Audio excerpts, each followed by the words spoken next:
Hello again, everybody. This is Ken Allison. Once more, Radio Anderson presents mostly sports talk. It's been a couple of days or weeks or since we've been able to get on for various reasons. A lot of them having to do with just plain laziness, maybe, on my part.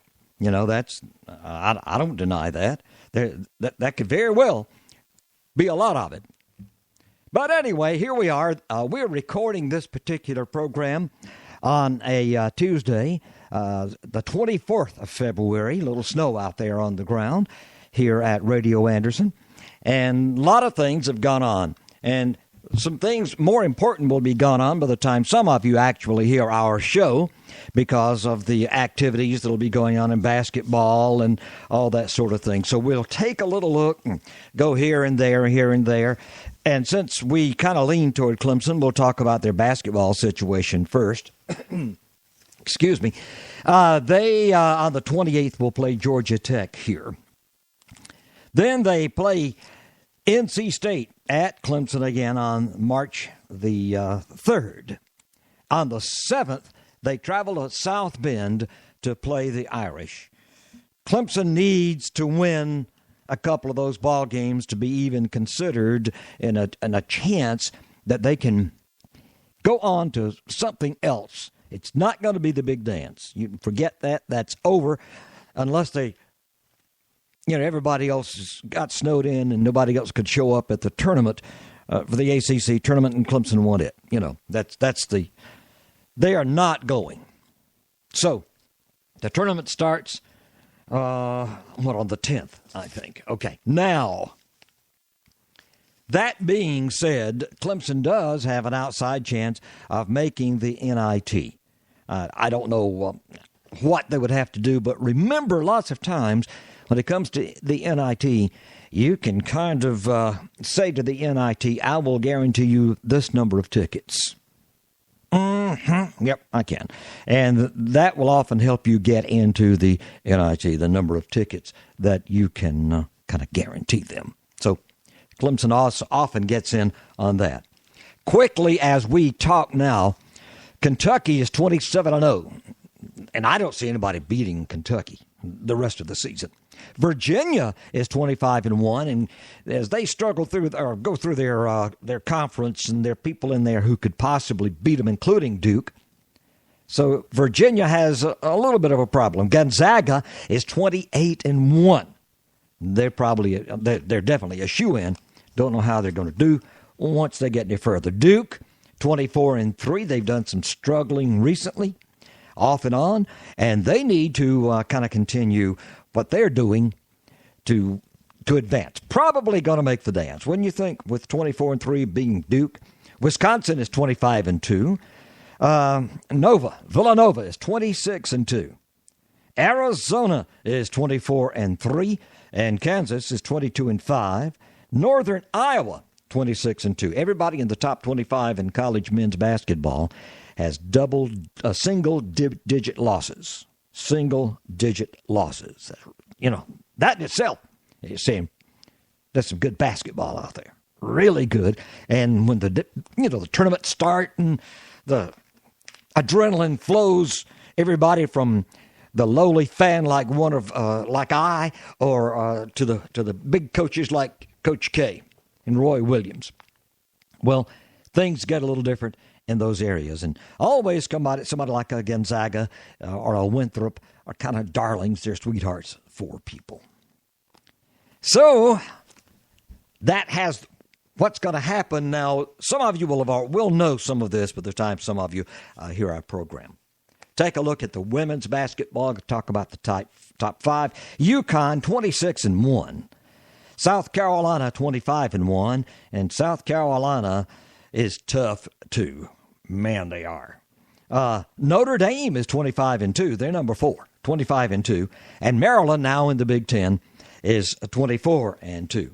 So there you have what's going on in some basketball that we're going to kind of throw away right now.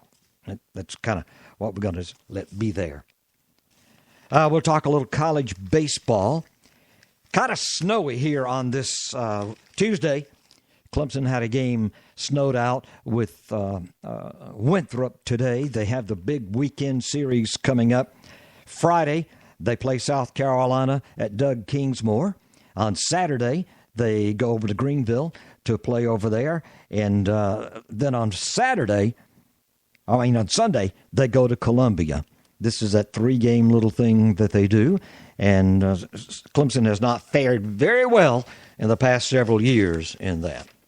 And in college baseball at the moment, Virginia leads the pack at 7-0. Depending on the poll now, some polls have some other people a little higher. This is a poll I got through the NCAA. They're 7-0. TCU is 2. Florida is 3 at 6-1. LSU is 4. They're 6-1. Vandy is 5 in this poll. They're the Baseball America poll. I think they're still number 1. They're 4-2. Houston is 6-1. UCLA is 6-1. Texas is 7-2, and Texas Tech is 8-1. They're 9. The Gamecocks are 6-1 at this outing right here. Now, this weekend, if they actually do get to play the game, the 3 games with Clemson, that will change some of that one way or the other. They could go up and possibly go down. Rice is number 11 at 5-3. Oregon is 7-1. They're 12. 13, Miami. 14, North Carolina. 15, Mississippi State. They're 8-0, but they're way off down there at 15. Oklahoma State is 16. 17 is Louisville. They're 3-3, but yet all the way up there at the 17 mark. Maryland is 18. 19 is Texas A&M. 20, Arizona State. 21, Central Florida. Florida State is 23. Kennesaw State is 24. A little bit more about them in just a moment. Alabama's 25. Santa Barbara, out in California, is 6-1. They're number 26. Number 27 is Illinois. You would think it'd be hard for them to play some in the weather like it's been, but they've played 7 games. Baylor is 6-2, and the Dallas Baptist. I guess a little water doesn't bother those Baptists, does it? They're 6-1. And Florida Atlantic International is 6-1. They're number 30. The Bulldogs of Georgia are 5-1, and we're scheduled to play PC this week and Kennesaw State. That Kennesaw State team, which is ranked number 24. So that'll be 2 really good ball teams going against each other when they can play. All right? So there you're looking at a little college basketball and baseball. Here on Radio Anderson and Mostly Sports Talk. Got to talk just a moment about the Braves. B.J. Upton's new name is Melvin Upton Jr., which was already really his name. The B.J. was a nickname that he got through his dad, and he says he's always he said at home, people always have called him Mel or Melvin. So he's Melvin Upton Jr., and you've got to respect anybody for a name that, and call him that. But I think the Braves are more concerned about his swing than they are his name. He is at 198 with 21 homers, 593 on base percentage. Not real good. That's the lowest among all the Major League Baseball players with 1,000 plate appearances. He signed a $75.25 million contract in 2013, and something's happened to that young man. So what we're going to do, we're quickly going to take a little look. If I can make all this equipment work again, we're going to listen to Mark Bowman, who is a Braves reporter, and we get him from MSN, and we're going to let him talk about the bullpen. Right to begin the year as his primary setup man, Jim Johnson, and see them easing him into more high leverage roles. Maybe he sees a few sixth innings duties here early in the season. Once he gets, if he proves he can get back to where he was before last year, you start seeing him more in the 7th and 8th innings. From there, it gets a little bit cloudy. I think that James Russell will be a left-hander, but will he act like a left-hander like he did before last year, or more like a last year he couldn't get left-handers out. So the guy that they brought in to be their lefty specialist is Josh Outman. Fill those roles. Now all of a sudden you got Jose Veras you're bringing to camp. Based on what we saw from him in the second half of last year, once he got comfortable with the Astros, he put up the numbers to think, look, if he can extend what he did there late last year, he'll be in that bullpen. It is certainly going to, these early weeks of spring training are going to keep Roger McDowell and all the other pitching coordinators and coaches quite busy. Okay. All right, that's Mark Bowman, who is going to be reporting some for the Braves this year. And we'll be talking a good bit more about the Braves and pick up some other reports on some other people for them, too. Now, let's see if we can talk about a couple of other things. I'm going to talk a little bit about, as we go along in this program, I'll be talking just a little bit about the NASCAR situation. I'm kind of a NASCAR fan. I took it up. I don't know. I never was a big fan of racing. Back in 1963, 4, 5, along in there, I was working at a radio station in Myrtle Beach. And we, WMYB, Myrtle Beach, and we broadcast the races in the summertime.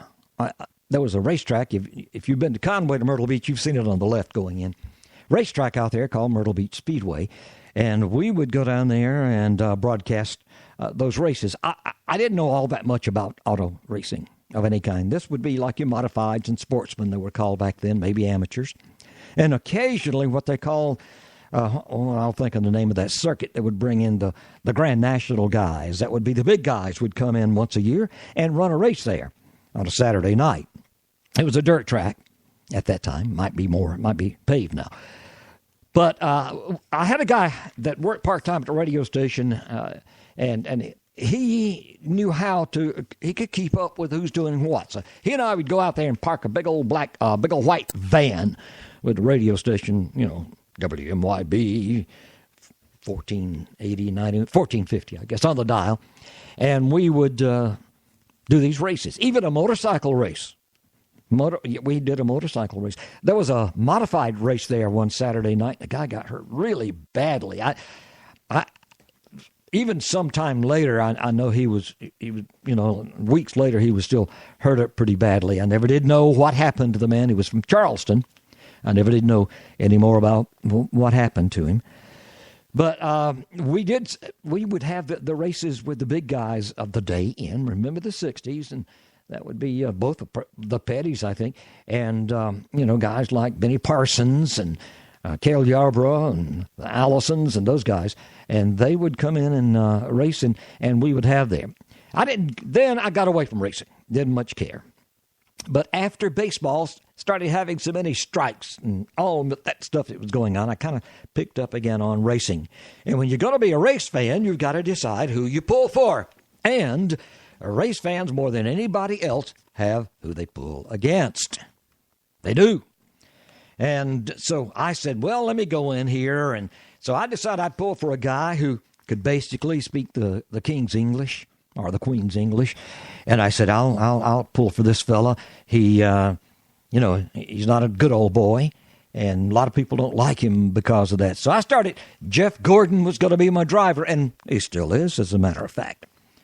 So Jeff Gordon, Jimmy Johnson, Dale Earnhardt Jr., Casey Kane, Trevor Bayne are guys that I like. Then the guys I really don't like, in NASCAR are Stewart. Tony Stewart, can't stand him. Anybody named Busch, Kevin Harvick, and Denny Hamlin. I don't know, the deal on these guys. Then there are other people that it's just kind of so-so. I don't mind one way or another when they win. You Casey Mears, you're probably never going to win a race. But these kind of guys, it was all right. And then Danica Patrick.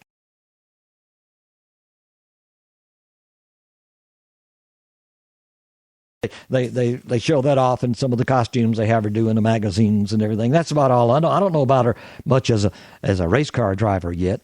I think that's to be determined. Moving on now after that. I don't think